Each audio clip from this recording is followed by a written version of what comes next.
bueno, vemos una primera pregunta. Acá el doctor Ricardo Román nos pregunta, ¿cuál es el rol de los betabloqueadores en pacientes con extrasístoles ventriculares o taquicardia ventricular no sostenida? Bueno, es una pregunta que depende de un contexto. Si estamos hablando de pacientes, quiero entender primero en el tema, cardiopatía chagásica, pues el paciente tiene que recibir beta bloqueadores como parte del manejo de falla cardíaca. Eso ya creo que como cardiólogos ya lo tenemos claro. Pacientes con falla reducida tienen que usarse pues los cuatro fantásticos, siendo el beta bloqueador una de las piedras angulares para su manejo. En el contexto de pacientes sin cardiopatía estructural, pues se recomienda beta bloqueadores como tratamiento para el control de síntomas en estos pacientes, ¿no? Más que nada porque el paciente sin cardiopatía estructural pues tiene despolarizaciones prematuras que pudieran responder bien a beta bloqueadores, ¿no? La ablación sí recomendada como estrategia de primera línea siempre y cuando sean sintomáticas y del tracto de salida. Es muy importante definir el origen, ¿no? Sí, claro, de todas maneras, ¿no? Tenemos otra preguntita del doctor Guillermo Arana Morales. ¿Con qué frecuencia pueden ver en INCOR, que es un centro de referencia, pacientes con cardiomiopatía chagásica? ¿De qué regiones son referidos estos pacientes? Dos Bueno, preguntitas. bueno, fundamentalmente, en realidad, son pocos los que creo que yo tengo, apenas voy a cumplir un año en INCOR. No he visto más de dos o tres. En realidad no es tan frecuente. A veces diría porque no la buscamos, a veces diría porque no le hacemos una, una evaluación serológica adecuada, porque a veces tú ves un electro, tú ves una eco y tú, oye, este es Chagas. Sí, claro, pero hay que buscarlo, ¿no? Entonces de repente nos falta un poquito de screening serológico, uno, porque el diagnóstico de forma definitiva es con serología. Primero, a veces no la buscamos, por ahí no, nos falta en ello. Segundo, en realidad no hace falta que el paciente esté o haya estado el 100% de su vida en una zona endémica. Muchos pacientes viven acá en Lima, pero han vivido o han radicado cierta cantidad de años fuera de Lima en zonas endémicas, entonces ahí es donde uno lo debe sospechar. Inclusive viajes, ¿no? Solamente pudieran hacernos llamar la atención, ¿no? ¿Qué zonas son más frecuentes que hemos visto? Yo diría que la Sierra Sur acá al menos los pacientes que hemos visto en INCOR. Sí, pues Doctor, bueno, yo creo podría, también que, sí, perdón, ¿alguien más estaba hablando? sí, si pudiera participar, quería felicitar al doctor Claro que sí, doctor, Rueda por adelante. su excelente ponencia y un poquito para darle algunos datos en relación a que en Arequipa, por lo menos en el pasado, teníamos una buena cantidad de pacientes. Aún tenemos pacientes con cardiopatía chagásica.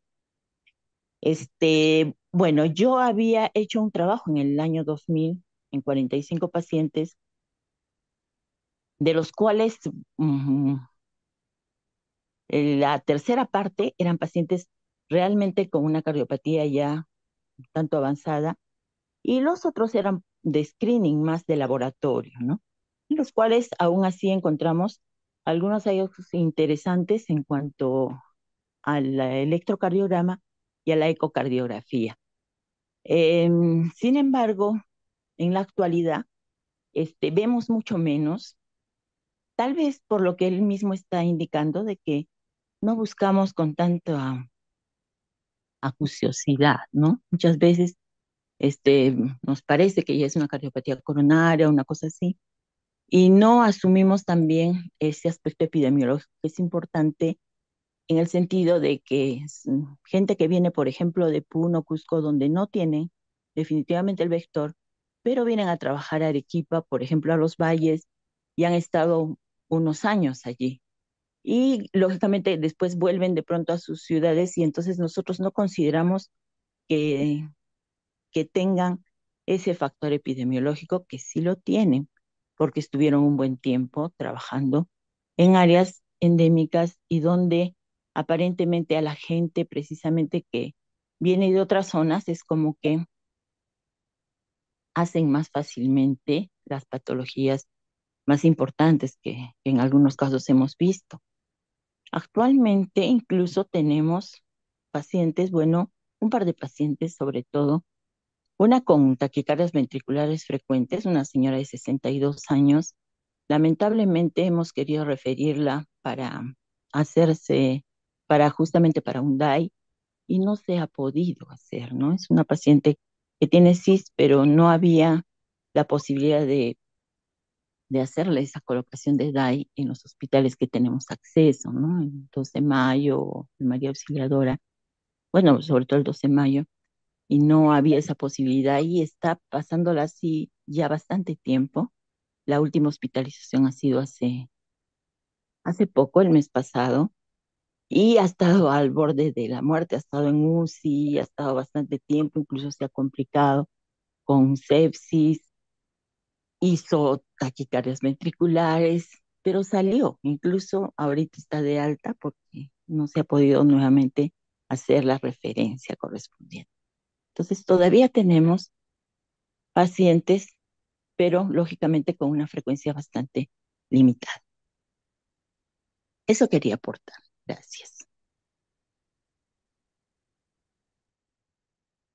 Sí, hay que buscarlo definitivamente, como dice la doctora, ¿no? A veces, sí, nos parece, no nos parece, cateterismo sin lesiones, bueno, cardiopatía dilatada no isquémica. Y hasta ahí llegamos. A ver, deberíamos ir un poquito más a veces.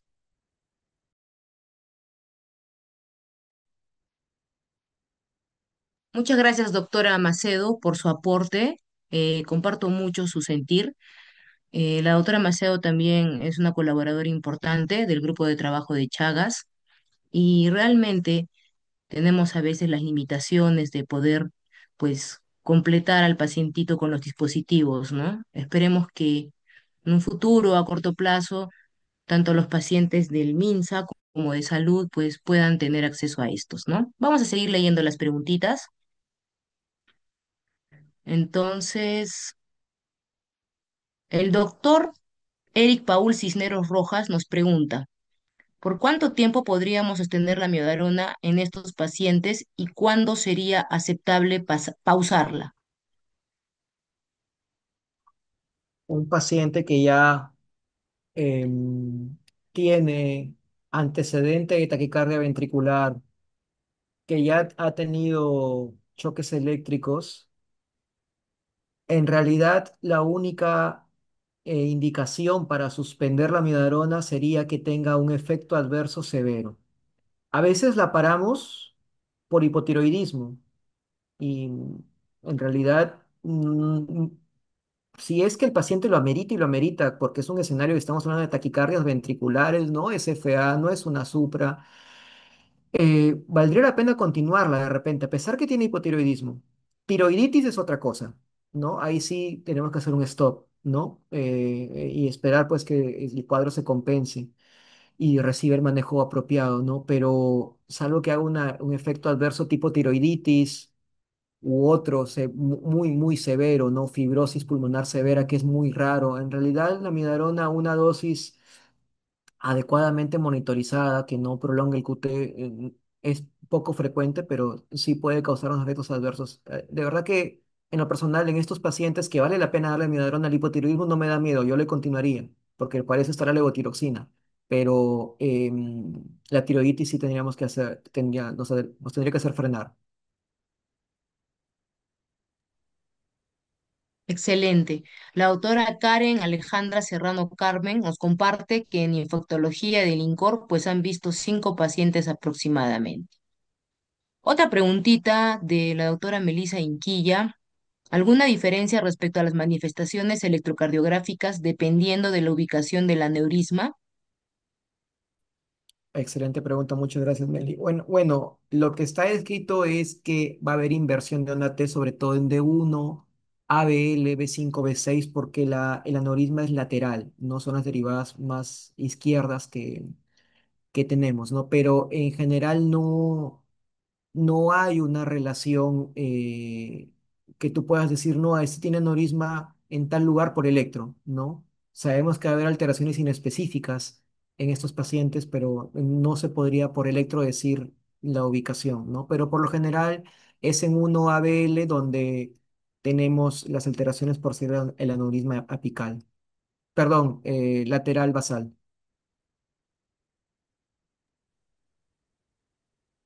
Bien, con eso se respondió la pregunta. Vamos con Onda, otra del doctor Guillermo. Perdón, Dime, Guillermo. ondas T planas también, ¿eh? O sea, ondas T planas sin causa alguna nos debería llamar la atención. Claro, como bien lo comentaste también en la exposición, ¿no? Vamos con otra pregunta del doctor Guillermo Giancarlo Vázquez Rimachi. Tiene dos preguntas. La primera, ¿qué tasas de éxito agudo y a largo plazo se observan con el abordaje epicárdico en arritmias ventriculares por Chagas en comparación con otras etiologías? Y segunda pregunta, ¿el uso de antiarrítmico amiodarona post procedimiento es recomendable y por cuánto tiempo? Oh, ok, bueno, la segunda pregunta creo que ya por añadidura la habíamos contestado anteriormente. Sí. Independientemente del resultado de la ablación, paciente tiene que continuar con amiodarona. No hay de otra, es una cardiopatía estructural con cicatriz grande, severa, como les mostré. Segundo, Guillermo, en este escenario de pacientes con cardiopatía estructural, como lo dije, la ablación sí sirve, es mejor que no hacer nada, eso tiene que quedar claro, pero no es 100% curativa. De ahí que el paciente, si tenía indicación de DAI, hay que ponerle un DAI. De ahí que el paciente, si tenía que tomar amiodarona, tiene que tomar amiodarona.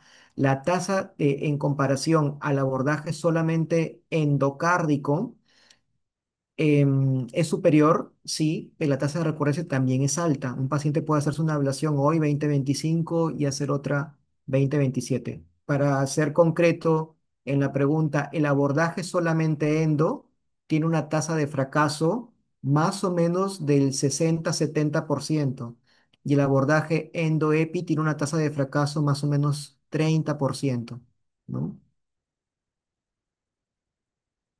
Con similares Excel- recurrencias, obviamente, ¿no? O sea, un abordaje endo-epi tiene una tasa de recurrencia al año o 2 años, 30-40, mientras que el abordaje solo endo, una tasa de recurrencia a los 2 años, 70-80.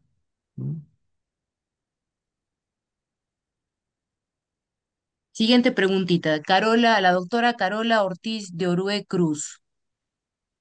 ¿Puede un paciente con enfermedad de Chagas y electro normal considerarse libre de riesgo de desarrollar arritmias ventriculares o muerte súbita? Uf, qué buena pregunta. Excelente. Em, bueno, habría que ver si tiene el diagnóstico, ¿no? Entiendo que ya tenemos serología positiva, de repente hubo por ahí algún antecedente y bueno, tiene serología positiva, entiendo que el electro es normal, probablemente sea la fase indeterminada. Igual estudios de imagen para ver qué es lo que hay, ¿no? No, pero si está en fase indeterminada y el paciente no hace cardiopatía estructural, en teoría no tendría riesgo, en teoría, pero eso hay que seguirlo porque no sabemos cuándo va a ser eh, el compromiso miocárdico. Recordemos que el compromiso miocárdico es 20, 30, en algunas series 40%, como lo mencioné, ¿no? Hay pacientes que pueden tener la fase indeterminada y no pasarles absolutamente nada, sí.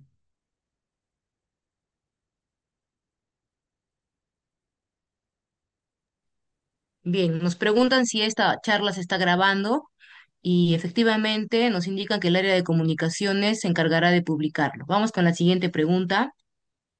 El tratamiento antiarrítmico para taquicardia ventricular de elección es la miodarona y los betabloqueadores pueden ser útiles en otras arritmias y si tiene falla cardíaca o es complemento del tratamiento. Ok. Cardiopatía estructural, amiodarona, ya sea isquémica, ya sea chagásica. Por ahí de repente en displasia rimogénica va bien el sotalol, pero por lo general cardiopatía estructural va con amiodarona. Y como le dije, beta bloqueador pues es un parte de los cuatro fantásticos, hay que darlo de todas formas. Difícil que encontremos un paciente con cardiopatía chagásica, taquicardia ventricular y fracción de eyección conservada, es bien, bien difícil. Claro, vemos cómo las preguntas se van complementando y se van cerrando dudas. Otra pregunta del doctor José Roberto Pinto, Portugal. Al doctor Pinto, buenas noches, doctor. ¿Vale la pena iniciar amiodarona a dosis bajas con prevención, como prevención de arritmias en pacientes con diagnóstico reciente de cardiomiopatía chagásica crónica? Holter, ¿no? Para ver si tienes transistores ventriculares. Si tienes transistores ventriculares, este paciente sí lo trataría. Y es un tema muy interesante porque a veces tenemos pacientes con Holters con baja carga, ¿correcto? Pero estamos ya en el escenario de que si tiene cardiopatía chagásica con extrasístoles, ¿no? Yo creo que sí valdría la pena tratarlas, ¿no? Si es un paciente sin Chagas, pues podemos observarlo, ¿no? Y siempre he ahí el poder del electro, ¿no? Determinar el origen del electro. Si es de los tractos, obviamente, pues eso me aleja la posibilidad. Si es de los tractos o fascículos, pero si es un extrasístole que no es de tracto o fascículos, eso amerita estudios más profundos que una simple eco. Sabemos que la eco pues, es valiosísima, pero de repente una resonancia, ¿no? Sí, un paciente en general, para contestar y redondear la pregunta, cardiopatía chagásica y algún grado de extrasístoles ventriculares, bueno, hay que hacerle Holter y sí, podríamos darle amiodarona, ¿no?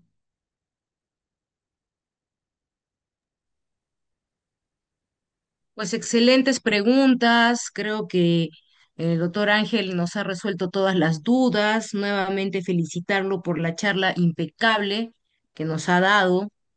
Em, y pues bueno, no sé si alguien tuviera algún comentario más. Doctora Lourdes. Yo quisiera hacer un comentario más y al mismo tiempo una pregunta.